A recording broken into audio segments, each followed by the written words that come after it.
Recently on the internet, the online goth community has been rattled by a grave controversy. Some popular online goth content creator took it upon themselves to do an explicit, adult-themed photo shoot on a grave. And what followed was an outrage that was immediate and intense, and you can understand, right? Even goths who don't usually clutch their pearls over things like risque art were appalled. I saw one person say something along the lines of, doing any sort of photo shoot in a graveyard is questionable, but showing whole on a gravestone is wild. Yes, it truly is. Just wow. Truly wow. Not wow in like a, oh wow, I mean like wow as in like, this is truly shocking, what the fuck. But after like reading people's responses to this incident and being like genuinely speechless for like 10 to 15 minutes, I sat back and thought about it, and I felt like this incident wasn't like one localized one-off event, it was actually a symptom of something much larger. It's basically the perfect, even if it's incredibly immoral and morbid, example of how in late-stage capitalism, nothing is sacred, nothing at all. Every aesthetic, every subculture, even one that is quite literally rooted in death and mourning, can be sexualized, commodified, and sold to the highest bidder.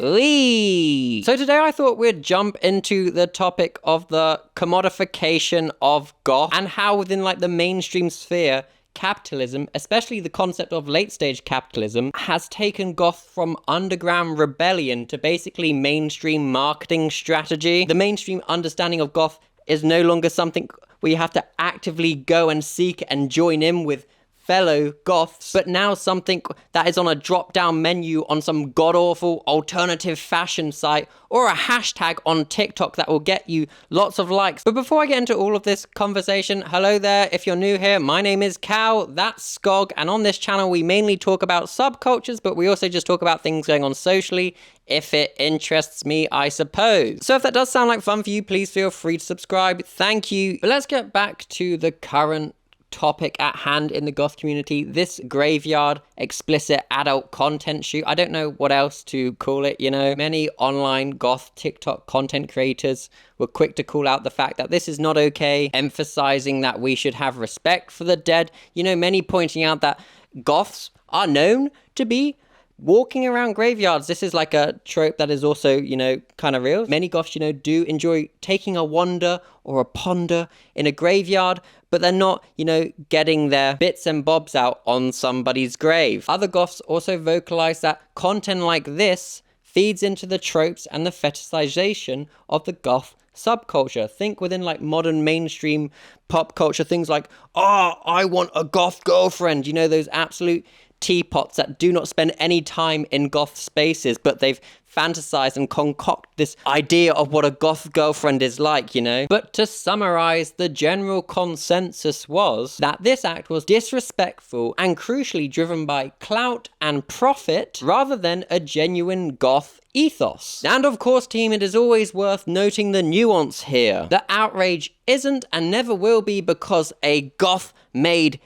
adult sex worker content. Goths are generally very sex positive and kind of always have been. The issue, of course, here is how the content was done. As you know, some goths within the community pointed out in the past there has been these really unfair witch hunts on goth presenting sex workers, or, you know, these goth girls creating adult content, whether they're actually goth. How goth are they? I need to see their goth validation card. Name every goth song ever. Ha! You only named goth rock songs. Poser alert. You know, these just kind of silly, unproductive conversations, right? However, most, even when considering that information, still came to the same conclusion. The criticism around this content is absolutely justified. It is not about judging somebody for making adult content or, you know, questioning their goth credibility because of that. It is about the invasion of a sacred space and the commodification of grief and death and these obvious tropes surrounding goth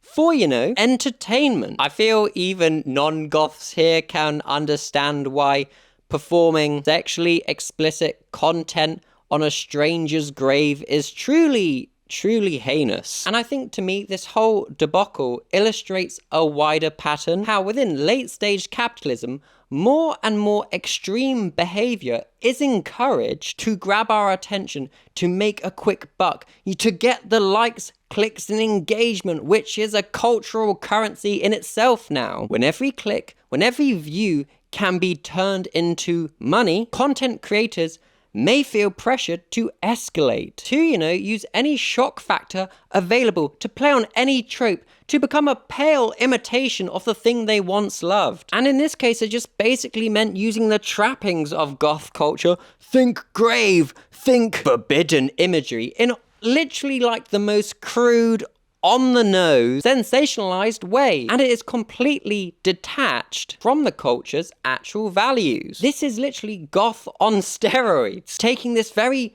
basic mainstream understanding of the image of goth to, please the viewers who have the mainstream understanding of goth, all whilst essentially burying 6 feet deep the actual substance of goth. Honestly, to me, this whole fiasco could not be a better example of the commodification of goth, or just essentially the commodification of subculture in general. How in like present day, a lot of the times when, subcultures transcend into the mainstream, it is often these over-the-top caricatures of the subculture that are simple, pale imitations of its original. And this example is just an extreme of a broader trend where anything subversive or countercultural, or, just the big mainstream buzzword, alternative, all gets turned into something clickbaity or a merchandise spectacle. And before we dive more into the theory around capitalism and how it's commodified goth, I know somebody's gonna be like, well, Mary, the author of Frankenstein Cow, they had sex on a grave too. Got you there. If it's good enough for Mary, it's good enough for me. No, let's very quickly explore that, shall we? So allegedly, way back when Mary was alive and kicking, she had sex on a grave. Her mother's grave, supposedly, allegedly. I, of course, was not alive at the time, so I'm just going off what people are saying. However, with just 2 minutes of exploring this concept, well, if Mary did it, so can they? No, not really, because what Mary did was indeed a private act rooted in her personal connection to that place. It was not done to boost her following count. It wasn't done for the likes, clicks, and engagement, whereas, in contrast, this whole graveyard fiasco that people have currently been talking about was a public spectacle, which sexualized goth tropes for profit. And also, I just feel I have to say, just due to the current thoughtless nature of the internet, I'm not saying it's fine to go have sex or whatever in a graveyard as long as you don't whack it on the internet. It's just there's distinctive differences between these two scenarios. So this goth graveyard incident isn't just goth drama. It is but a grain of sand on the much larger hill of sand in which capitalism has, just dug its fangs into subculture. So with that, let's explore the theory of this quickly. How did capitalism kill goth? And by that, I mean, how did it create this mainstream understanding of goth, which is very, simplified, and it's very form over substance. It's about looking at a thing rather than being the thing. Late-stage capitalism is a term that gets thrown around quite a lot, to be fair. Often, I suppose, it's used to describe the absolute absurd, dystopian extremes of our modern society. We're quite literally living in an era where pretty much everything feels like it is for sale. And that is not just products, it's cultures, it's identities. The engine of capitalism is quite literally always looking for new things to monetize. I suppose think of it like the Eye of Sauron. Don't know if that's a good analogy, but always watching. Or that slug thing from Monsters, Inc. Always watching, Mike Wazowski. Anyways, back onto the theory. If something is cool, countercultural, subversive, you can pretty much bet there's a company or definitely an influencer figuring out how to package it for the maximum likes, clicks, and engagement, and ultimately money. Boom, boom, boom. Secure the bag, but at what costs? Oh dear, you best believe they're gonna package it and sell it back to us in the most stale, disappointing way. Often with clothes. You need the Goth Boot 6000. Those boots with 20-inch platforms and they look like they'll just degrade if you just put a bit of water on them. But no, Cal, I need them to be goth. If you need something so visual and obvious to say you're a part of something, are you truly part of that thing? As the cultural critic Bell Hooks put, and I'm pretty much paraphrasing here, the commodification of difference, within a capitalistic society promotes paradigms of consumption where whatever the difference or, the other inhabits is eradicated. And this process, this continuous thing, completely eradicates the others, that thing with difference, it completely eradicates its history. And basically, I suppose in simplified terms, what this means is things like subcultures, think punk, think goth. Within the mainstream lens, its difference, what makes it different, gets flattened, gets commodified, gets simplified, stripped of any context, and turned into a marketable commodity for mass consumption. That's why when we look at what the mainstream understands, punk and goth to be, it's such a skewed, simplified thing that doesn't account for the decades of history attached to these subversive groups. And I think goth is the perfect example of this. Within the mainstream, through the mainstream lens, goth has been so gutted for its aesthetic. Its dark fashion may have arose from rebellion, trying to do something different, right? Standing against the consumerist machine. It was cultural commentary in the beginnings. But in the late stage capitalist reality, nothing is allowed to stay truly independent or sacred. You mean to tell me there's a group of people coming together to share something that's different and it's gaining popularity? It's got a lot of youth on its side and it's gaining traction? I smell money! And then Creepy Old Man Incorporated does what it does best. Here's a product you can buy, here's a trend you can follow, and here is a look you can imitate. Simply take off the shelves, off the rack, without any knowledge or any actual active engagement in the subculture. Just beautiful, isn't it? No, it's not. The subculture's imagery and vibe gets extracted and then sold to people that know nothing about the subculture's history. And it is usually completely defanged and watered down to maximize its appeal. And in doing so, also weakens that subculture's ability to stay potent, to stay countercultural. And if you're like, well, why does capitalism do this, Cal? What's its end goal? What do you mean by all of this? Well, its goal is endless growth and profit. Once basic needs are saturated, corporations turn to selling us identity, things that make us feel different and special and cool. One minute you've got Labubu's, then you've got cowboy boots, and then you've got goth look 6000, rebellion, novelty, lifestyles. It's all things that can be sold to you. And it will. If there is an underground or counterculture, that is seen as an untapped market. The more authentic and cool something seems, the juicier it is for commodification. And this is because the consumers, us, love to feel different, quirky, like we're going against the grain, all whilst we buy more. And this is what people mean when they talk about the cultural politics of late capitalism. It's that constant mining and searching for things in the underground, those new ways, those countercultural ways, those subversive groups.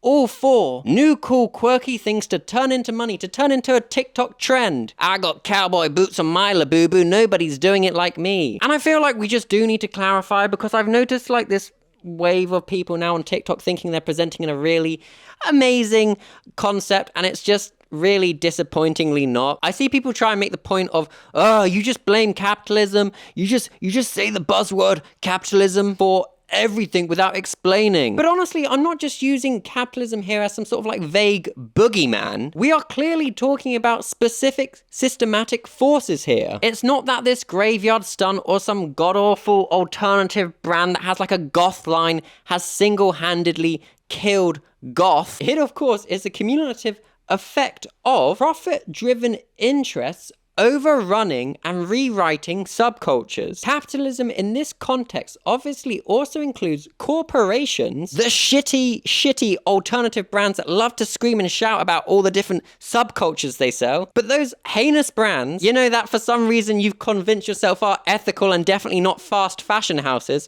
I don't know how that shithousery even came about, by the way. When people just see an alternative brand, they think it's ethical. No, same suits behind it, just a different color palette and different words. Alternative, goth, goth. They truly do not care about your interests. They just want to sell you another identity. But anyway, it's these corporations that commodify goth and the individual content creators who chase cash and clout by adopting and in some cases exploiting the goth image. It is quite literally this whole ecosystem that turns authenticity into like this algorithm-friendly product. But Cal, we have so many more choices for goth clothes now. I can just go into my local store and they've got it for me, all on a rack, all different colors, all different variants, and there's new drops every week. This system does not have the best interests or the subculture or the people at its heart. Make no mistake, to the capitalist machine, we are quite literally just consumers and, I don't know, content fodder, my friend. You're born to be a worker and a consumer, and you're going to be milked dry until you die. You're going to work in an office in a corporation. If you're lucky, you get to work for the same one for 50 years. Oh, how lucky is that? That company, that huge, big, fuck-off, billion-pound company, billion-dollar company gave you a job for 50 years, and when your body disintegrates and fails or you get replaced by AI or a robot, but don't worry, we'll give you a $10 gift card to Amazon when you retire or die. We send it to your family as condolences. But guess what? The gift card was in your name, so your family can't even claim it. Sorry you died on the job. But don't worry, we've added your family to our mailing list so we can continue pitching you products to whatever pale imitation of a lifestyle you fit into. You're a goth, you're a punk, we've got things for you. You're a, I don't know, whatever you want to be, there's a product for you that is so far removed from the original concept or idea. Who cares if you've never been to a goth club? Who cares if you've never, really tried to listen to the music within the umbrella of goth, of which there is plenty? Just spend the money, use the hashtag, and you can be it. You can look the part on TikTok. In late-stage capitalism, you really don't even need to engage with the subculture or hold its values. It's simply all just pay to win.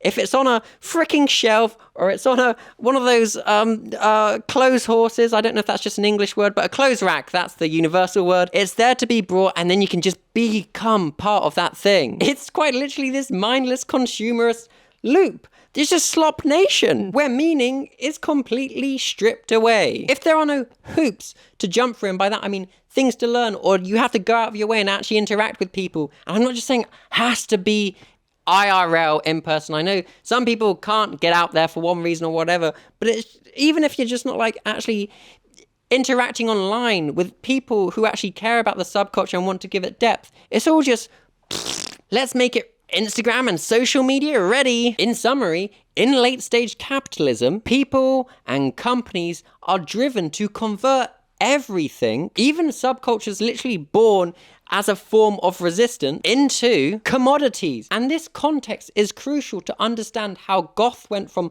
underground rebellion movement to glossy, marketable product that is quite literally everywhere in all your mainstream shops. And it's basically like this Halloween cosplay dress up of what it originally was. And what it originally was so interesting, right? There was this real time where the idea of goth wasn't just this marketable buzzword that is used in these soulless beige boardrooms. It wasn't this thing for sale. The goth subculture emerged in the late 70s and the early 80s, and the UK gets a big shout out for like its original stomping ground. But honestly, if you listen to a lot of goth scholars, goths who were alive back in the day, they attribute the beginnings of goth to many locations around the world. But goth, of course, was branching off from like this post-punk music scene. And of course here, I'll just say the buzzword bands that everybody, even on TikTok, knows. We're talking Bauhaus, we're talking Susie and the Banshees, we're talking The Cure, we're talking, like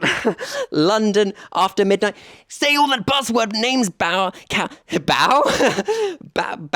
Cowhouse. Say all the buzzword names, Cow, so we know you spent at least 2 minutes researching the subculture. Obviously, there's notable things like gothic rock, but almost within like the music conversation, it becomes a separate thing, because goth and gothic has dipped its sound and its vibe, like gloomy, atmospheric, a bit dark and spooky, into like many different genres of music. And that's why if you go to like a goth night in the modern day big world we live in now, they don't just play, I don't know, goth rock, but they also play things like industrial music. But anyways, to get back to the point, goth at the start was about embracing this, like, I don't know, unconventional dark vibe, and I suppose like the melancholic in a deeply personal way, attracting all sorts who felt isolated or, I suppose, alienated from the shiny, happy mainstream culture at the time. But in the early days, think underground clubs, DIY zines, word of mouth networks. It of course was not just a style that you could buy in your local mall or your local shopping center. There of course was a lot of resource sharing, which gave community, sharing pieces of clothing, making clothing together. Dare I say it, DIY, ding ding ding ding ding, words Cal loves to say. And you got into this subculture by immersing yourself into it. But fast forward today and well, it's a very different landscape. Elements of goth, mainly just the ones that are very packageable and marketable to the mainstream, are literally quite visible everywhere. And I suppose on one hand you could be like, it's a testament to goth's appeal and ability to keep on going within the mainstream. At least this trend has lasted more than 6 minutes on TikTok. That must be a new world record or something. But this is also a story of goth's commercialization. Today, of course, you'll see goth-inspired products in, I don't know, runways, in movies, in TV shows. I'm pretty sure one of my friends once even showed me a goth Barbie doll. And this is kind of funny, right? Because once upon a time, think about like in the late 90s and whatever, with the satanic panic around goths, people thought goths were all these satanic evil worshippers. I'm pretty sure I've done a video on that. But anyway, it was this big scary thing, but now it's like, legal guardians, I'm goth. And they're like, oh, okay, sweetie, we can take you to Hot Topic next weekend and you can pick out a few goth essentials from the goth essentials department. And that's funny, right? How's that for assimilation? And of course, this isn't some sort of new phenomenon that's only experiencing kickback now. Goths have been calling this out for decades, talking about how their space is being co-opted by the mainstream and it doesn't have goths' intentions in a good place. It's thinking, how can we profit off of it without actually engaging with the subculture? And this is why you see a lot of, goths who have been in the scene for a long time pretty much hate and can't stand any brand that's like, yeah, we got goth clothes, because this idea that you can create a piece purely for a goth identity is so silly, hee hee ha ha. Goth aesthetic is in the styling and how people dress. You don't need some freaking fast fashion alternative slop company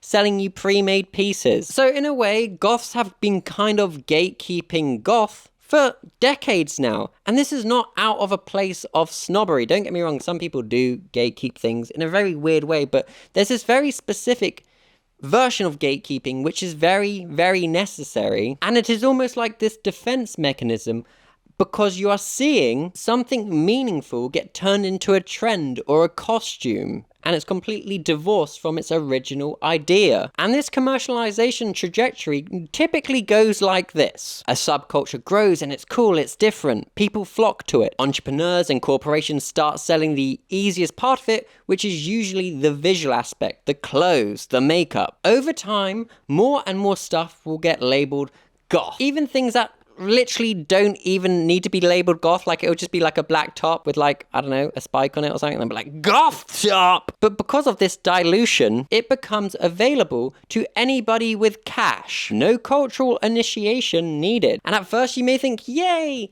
it's more freely available. Yes, woohoo, it's easier. Now I can wear my goth clothes to the goth meetup. Ooh boy, I've got the top on that says Goth Slay Lord 6000. Now I can wear this to the industrial rave.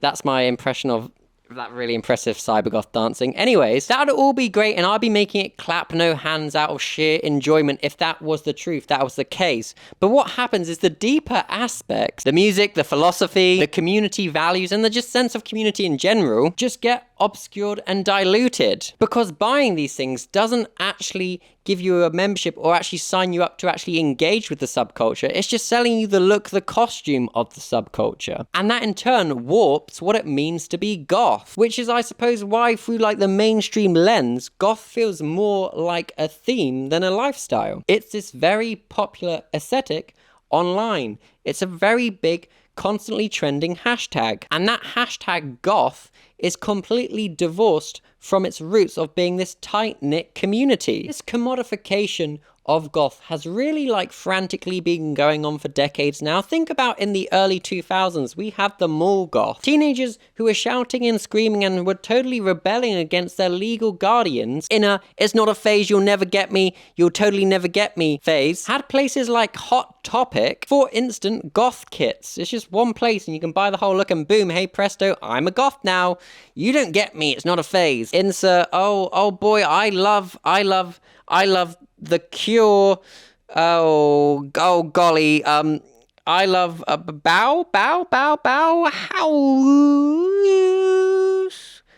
Oh golly. Anyways, I got it for 3 for 2, so bargain. And even just in the span of 20 years, say take it from the 80s to, I don't know, the early 2000s, just how big that change is. Goth went from being this group of people making their own clothes out of this genuine need to, make the clothes for the aesthetic and for the subculture, to, 20 years down the line, it's this thing that was made in a factory anywhere in the world. It's shipped to a store near your door, or maybe even just shipped overnight to your door. One requires active engagement, the other requires a credit card. And this isn't to knock anybody that buys from these stores or, dresses in this way. But what it does show is the bar to entry has been really, really lowered, we're talking through the ground, by making it available for mass consumption. Again, remember, subcultures are meant to be that, subcultures. They're not meant to be things that are consumed and readily available for all, I don't know, a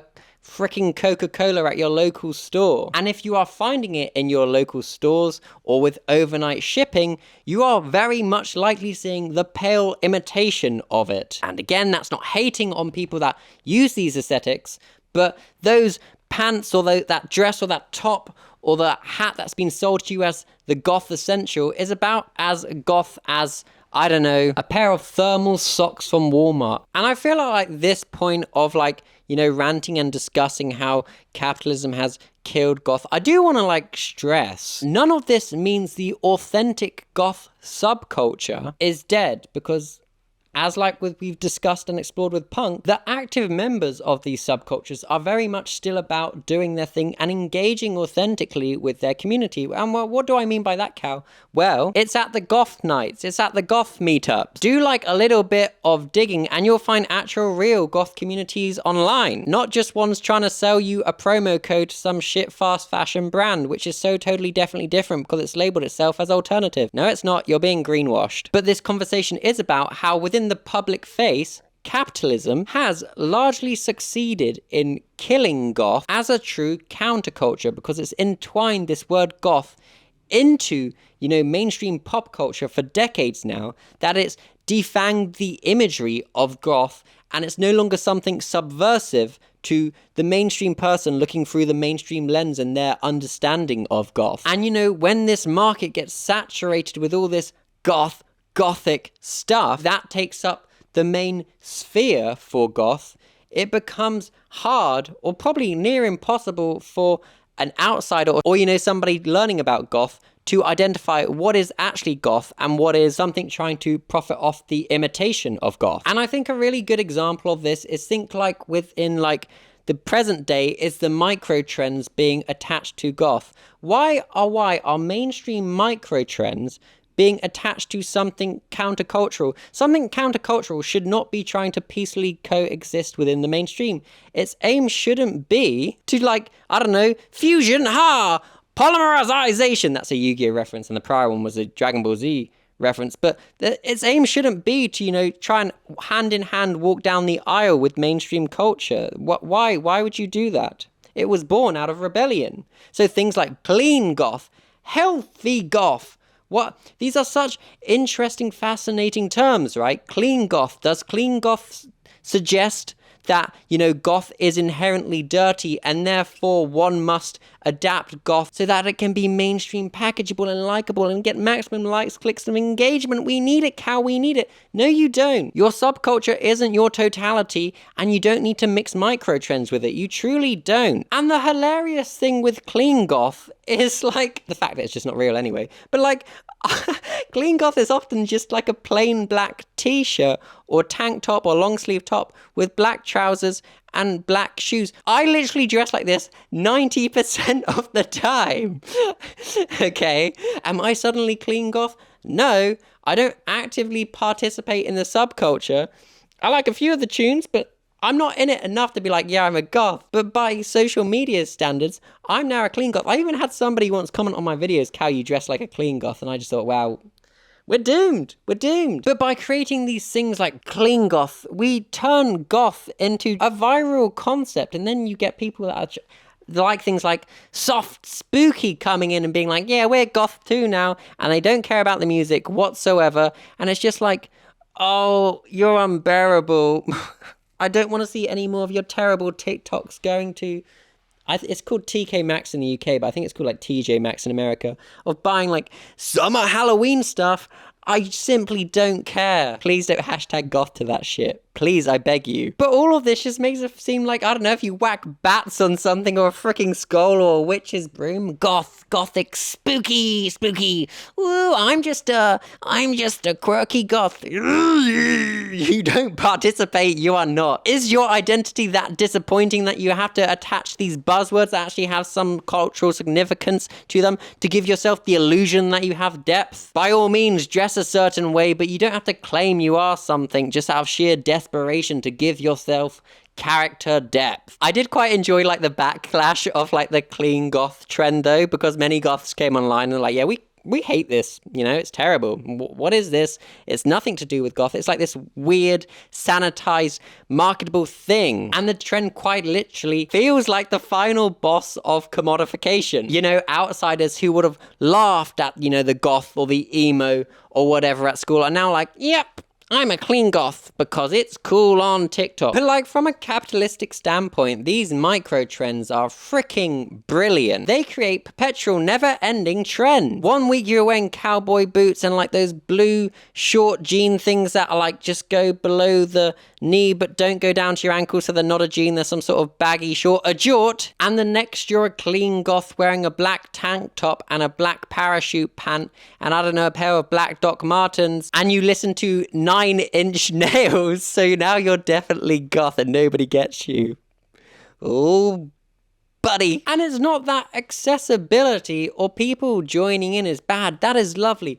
I love seeing people authentically engage with things. You don't have to know everything. Just show up with good heart, because everybody does start somewhere. Nobody's like born, I was born goth cow. No, you weren't, you giant teapot, you freaking refrigerated disappointment of a yogurt. No, you didn't. Everybody learns, everybody just gets amongst it. Everybody goes to their first show or their first goth night. These are all things, okay? You don't have to go in an expert. Everybody's fingers and thumbs to begin with. You're kind of fumbling around, and you get your vibe and you get where you like to enjoy in the subculture and whatnot. I am all for that, and I love how online there is a huge wealth of genuine information and people who genuinely do care, who do want to just, help baby bats and people new to the goth scene or whatever scene you want to be a part of.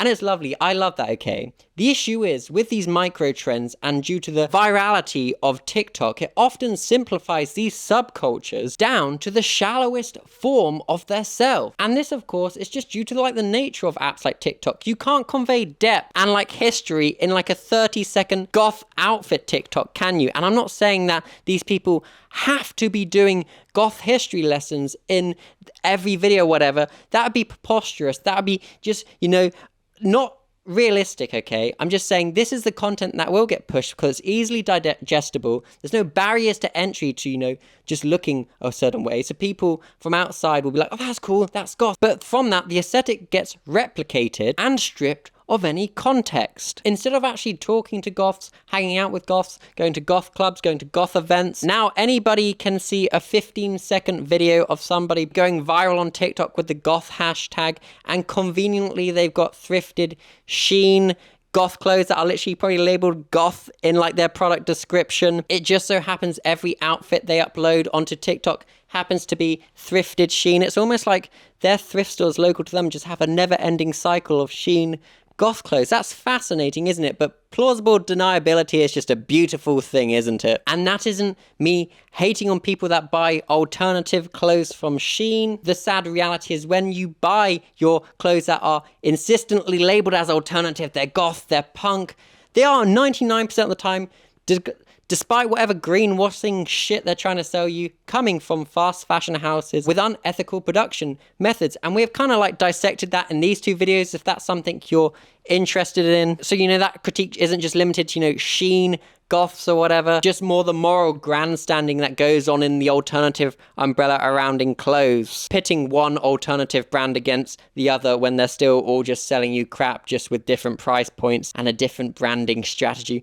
Oh, we're premium because we offset our carbon emissions with trees and we have recyclable packaging.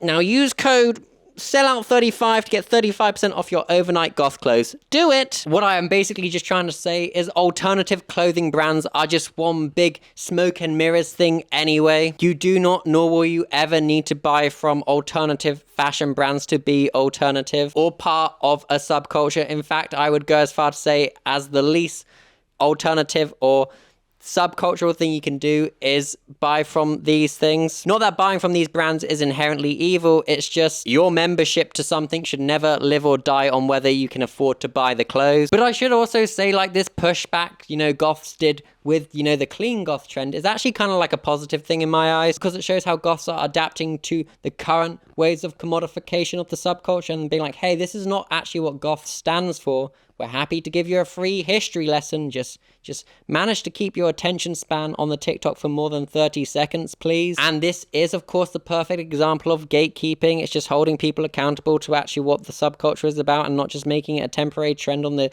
internet that you can partake in with zero prior knowledge. And if that is what you want to do, go crazy. There's so many microtrends for you. Cowboy boots, Labubus. Those trousers that are like tight but they finish at the shin. There's lots of things that are going on below the knee at the moment that are very popular.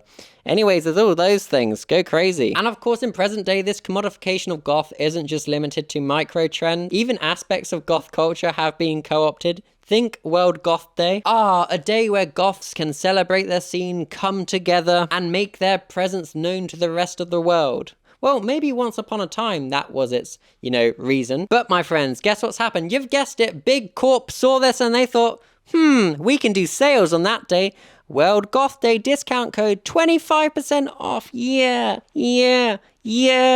World Goth Day is now just a cash grab. This subcultural celebration is now just a freaking shopping haul. And if you're like, Cal, no, you're just being too negative now, buddy. I got to get some cool discounts on some goth clothes, definitely real goth clothes, and it raises awareness of goth, Cal. Okay, cool, fine, whatever. I'm glad you got your goth clothes you so needed, but I think it's like the principle and pattern that is noteworthy here. The existence of Goth Day becomes an opportunity to monetize. And that's just like hilarious, isn't it? Another obvious example, think like brands trying to show themselves to be like on the good side during Pride Month, rainbow flags everywhere and a brand's logo. And then as soon as it's not Pride Month, boom, back to regular branding. And what do they actually do for those communities outside of Pride Month?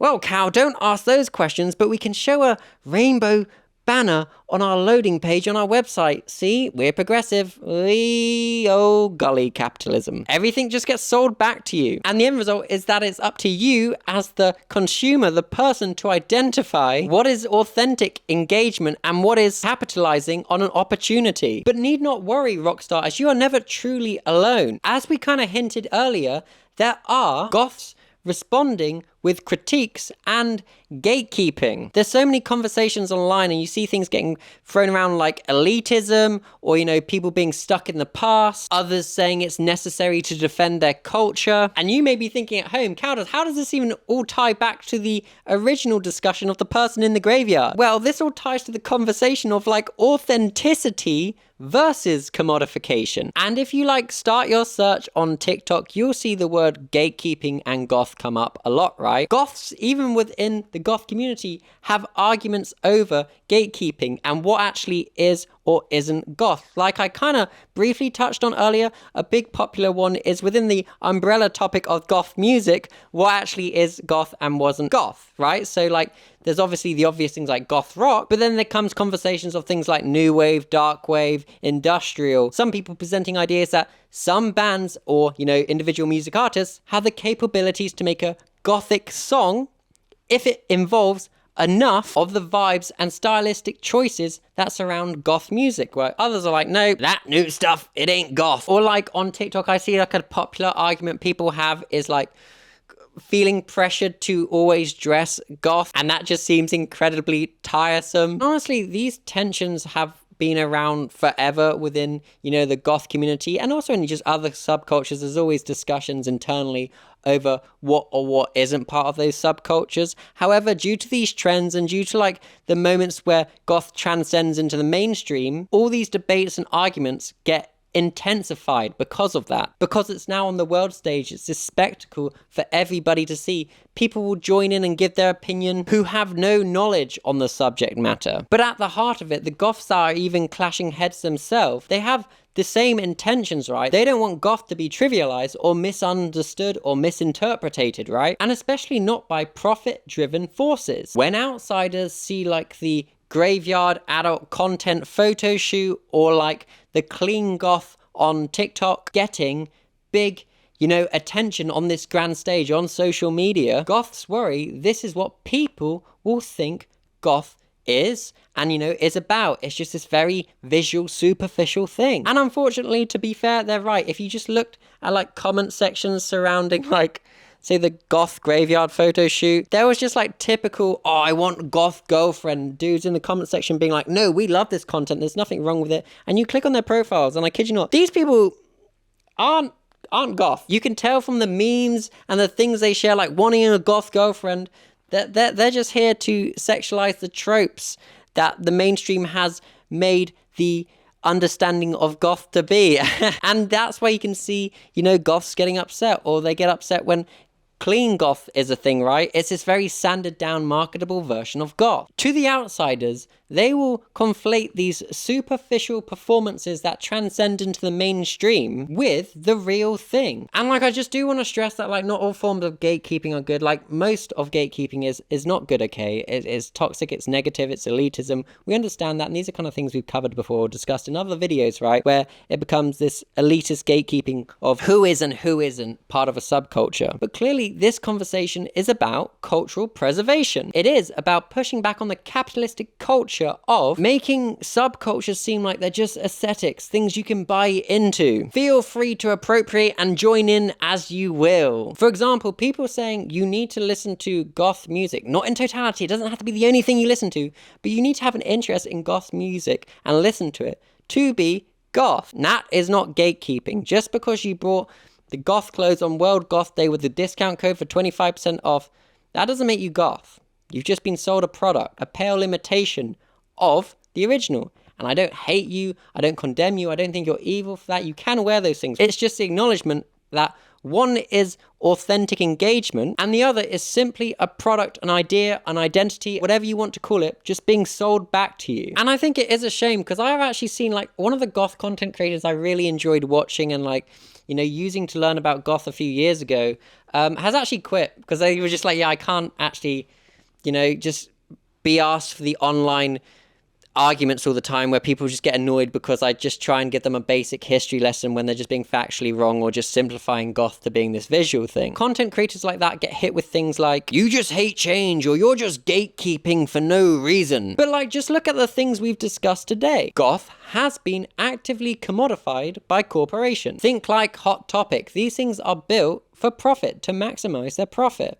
It's not like some sort of foundation or charity. They will just simply go wherever the trend is. There are social media content creators who will literally try and sell you every goth promo code, every alternative promo code they get offered. They're just trying to funnel it down your throat, not because they have a love for all things subcultural, all things alternative, but because they just know you'll buy whatever crap they offer you. And within that, there is no respect for the culture. Just the dilution of it. For money, yippee! The meaning of goth has been diluted so much that within the mainstream, people quite literally think goth is an aesthetic, a mood, a vibe. It's so in this winter, and that has nothing to do with its music or philosophy. And unfortunately, these incidences like the graveyard that transcend into the mainstream really do have the risk of reinforcing negative stereotypes around the goth community. I think things goths have fought hard to dispel, like the satanic panic. Given all of that, you can understand why members of the goth community do get defensive sometimes, right? As they have watched capitalism pretty much reinvent goth.